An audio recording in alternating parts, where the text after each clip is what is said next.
Oi pessoal, eu sou o David, bem-vindos a mais um vídeo do canal e hoje nós vamos conversar sobre Território Lovecraft de Matt Ruff, da editora Intrínseca.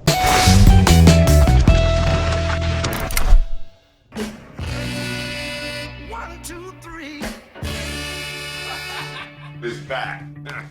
My father, he's gone missing. The place he wants me to go is in Lovecraft country. This is dangerous.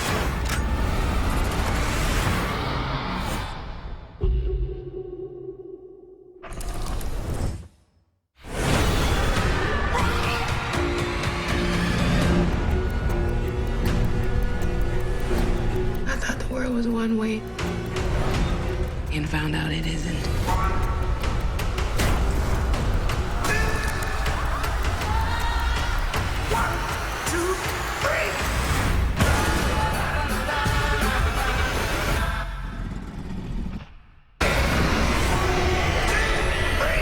Território Lovecraft chegou na caixinha 016 do Intrínsecos. Eu vou deixar o card aqui para você conferir como é que veio essa caixinha. Ela veio muito especial, como sempre. E se você percebeu, a maioria das coisas que chegou estão aqui em volta. Mas mesmo assim eu quero te convidar a dar uma olhadinha lá no vídeo, tá bom? Bom, vou começar falando primeiro do autor.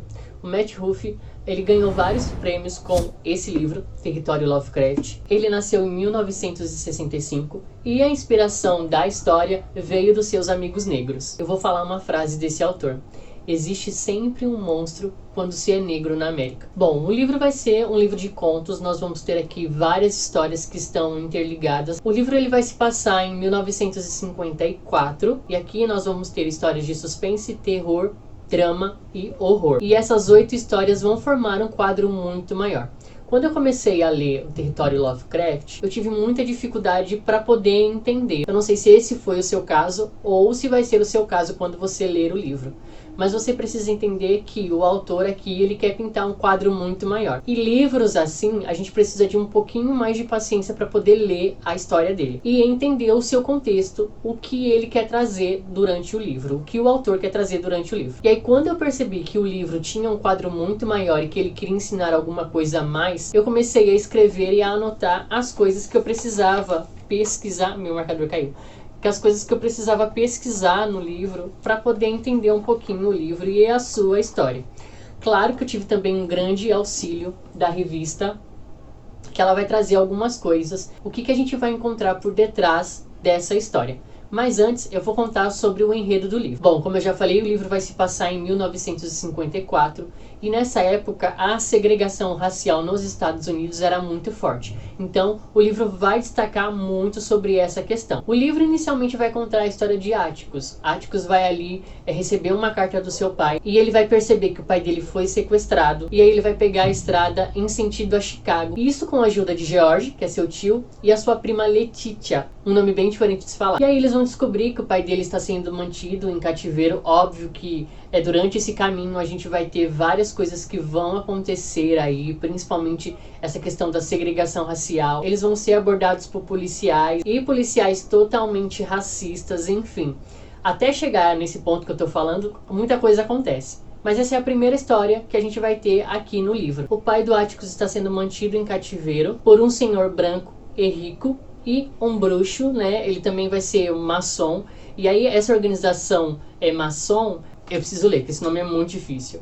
Vai retratar a Ku Klux Klan. Essa foi uma organização terrorista, né, do século XVIII, se eu não me engano, que existia para poder matar negros. E esse senhor e esse grupo maçom vai ser esse retrato desse terrorismo que acontecia na época, que existia, né, na época, em busca também de poder. E a partir dessa história, Matt Ruff vai criar as outras histórias e seus personagens. Nós vamos ter a cada nova história novos personagens que estão ligados à família de Atticus. E aí sim começa todo o desenrolar dessa história. E aqui nessa resenha eu quero falar o que a gente vai ter por detrás de Lovecraft. E o que eu aprendi. E eu fiz 10 tópicos baseado nessas histórias que nós vamos ter aqui. Bom, o primeiro foi sobre a segregação racial.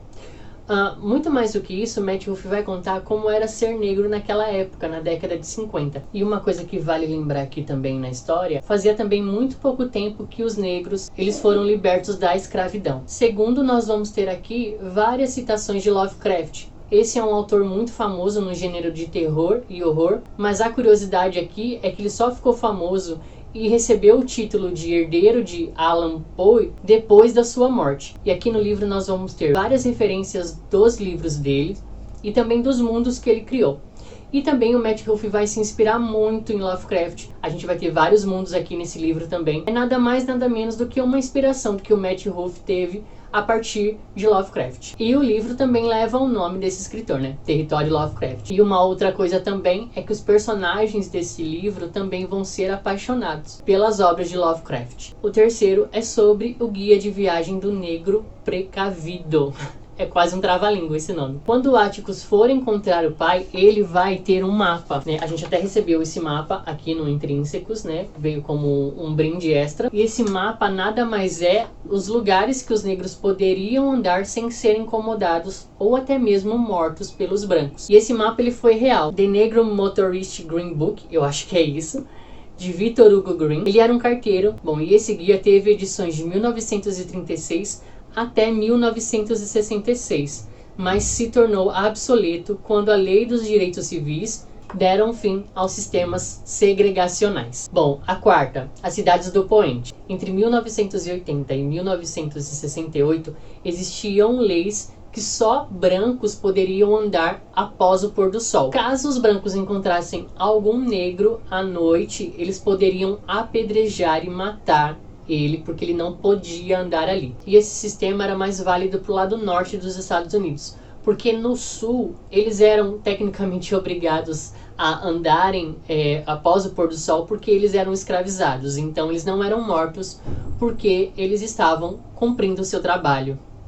O quinto é o pesadelo da casa própria. O governo na década de 50 nos Estados Unidos, ele facilitou, sim, muito a questão do financiamento da casa própria. Mas para os negros, a burocracia era muito pior. E na verdade não era nem crime negar um imóvel para um negro. E aí lá nos Estados Unidos nós temos reflexos dessas coisas que aconteceram, porque contribui até hoje para a segregação racial que ainda existe nos Estados Unidos. O sexto, o terror de Tulsa. Uma confusão baseada nos gritos de uma jovem foi o estopim de uma rebelião racial em Tulsa, em 1921. Um rapaz negro estava muito apertado para ir no banheiro, e aí ele quis usar o prédio em que essa moça trabalhava, né? Ela trabalhava no elevador dessa empresa. E aí ele esbarrou nela e, sem querer, ele acabou, acho que, derrubando ela. Pessoas que ficaram sabendo disso começaram a criar boatos sobre essa história e chegaram até dizer que o moço tinha até abusado sexualmente dessa moça, o que não é real. O que aconteceu é que esse jovem acabou sendo preso e daí começou toda essa rebelião. Os negros que foram para a delegacia para acompanhar o julgamento dele foram perseguidos pelos brancos. E aí aconteceu também um massacre. Estima-se que quase 300 pessoas morreram por causa desse boato. A sétima, as leis Jim Crow. Entre 1876 e 1965, essas leis formalizavam a segregação racial. Leis que estimulavam a separação dos negros no serviço público e seja qual ele for, seja ônibus, escola e até hospitais. Nós vamos ter aqui uma parte no livro que eu fiquei extremamente chocado. Por exemplo, nós vamos ver uma pessoa que vai passar mal e existe, e ela é negra, né? E existe um hospital do lado. E aí, se eu não me engano, o hospital mais próximo que ela poderia ser atendida ficava a 1 hora dali. Ou seja, eu acho que, não lembro se ela acabou morrendo, mas enfim.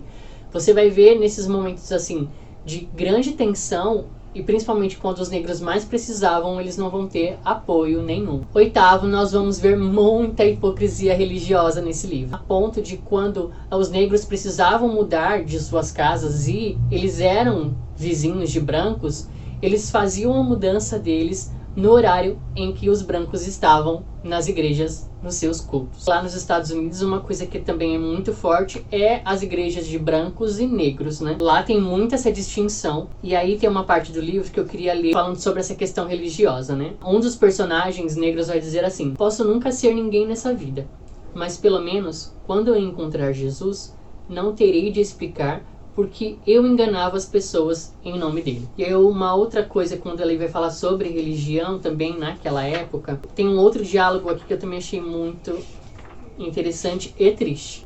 Ele vai dizer assim, enquanto serviam creme e açúcar, o anfitrião explicou que a sua esposa Judith já tinha saído para a igreja em Mount Vernon, que ficava ao norte, a 1h30 de carro dali. Depois do processo, o pastor da cidade nos pediu para não ir aos cultos aos domingos. Disse que estava com medo de que alguém viesse me dar um tiro e acabasse mandando ele para o céu sem querer. Judith encontrou uma nova congregação e voltou a frequentar a igreja, mas acho que eu acabei perdendo o hábito. A igreja naquela época excluíam, muitos negros, e hoje também não é muito diferente quando ela exclui os homoafetivos. 9, a marca de Caim. Vai ter uma marca de Caim aqui, e aí eu achei muito interessante a forma que o Matt Ruff vai falar sobre isso. Na Bíblia, quando Caim mata Abel, e aí Deus vai perguntar para Caim o que foi que aconteceu com Abel, óbvio que Deus já sabe, né? Mas ele queria ver se tinha algum arrependimento em Caim, enfim. Só que aí Caim vai ser muito grosseiro com Deus, e aí uma forma de proteger a terra não é nem Caim. Porque quando alguém morre, o sangue, naquela época, era jogado na terra e era cobrado da terra. Enfim, essas questões teológicas eu não vou entrar. Mas, como uma forma de proteção para a terra, para ela não ficar suja de sangue, Deus coloca uma marca em Caim. E na Bíblia não se fala como que era essa marca. Mas eu acredito que era uma marca visível. E aí o Matt Ruff vai pegar essa história e vai dizer que a marca que Deus colocou em Caim, na verdade Deus mudou a cor dele. O que ele vai dizer aqui com esse relato, essa maldição que Deus colocou em Caim, vai ser usada no livro para retratar como as pessoas negras já nascem marcadas e com uma certa maldição, vamos dizer assim. Na verdade ele vai fazer uma crítica, que quando a pessoa nasce branca, ela não é tecnicamente amaldiçoada. Porque você vai ver aqui no livro como os negros não têm o direito de ir e vir, eles não podem andar totalmente livres, as pessoas sempre tinham medo deles, até para comprar alguma coisa, enfim. O que ele vai dizer é que essa marca de Caim, na verdade, quer dizer que os negros possuem uma certa limitação, uma certa maldição por causa da sua cor. E a 10ª e a última, o Pedro Negro. Na Holanda existe um ritual desse Pedro Negro. Ele é um ajudante de Papai Noel, E toda vez em dezembro, nessa época do ano, o país fica dividido por conta dessa cultura racista. Uns vão dizer que a comemoração que eles fazem do Pedro Negro, esse blackface, uns vão dizer que isso é racista e outros não. Contra uma tradição que consideram racista. E quando os ânimos se exaltam, não são raros os incidentes, como os registrados este ano, nomeadamente em Roterdão, que levaram a várias detenções. Essa é a resenha de hoje, o que eu aprendi com o Território Lovecraft, Matt Ruff. Eu também não vejo a hora da série estar pronta, que vai trazer à luz todas essas questões que a gente precisa conversar e mudar na nossa sociedade. E aí esse livro foi incrível, apesar de difícil a leitura, vale muito a pena pelo conteúdo que você acaba aprendendo com ele. Eu gostei muito. Bom, eu deixo com vocês Território Lovecraft, de Matt Ruff, da editora Intrínseca. Eu espero que vocês tenham gostado. Não deixe de curtir, não deixe de comentar, não deixe de falar o que você achou. Eu espero você numa próxima. Um abraço e até mais.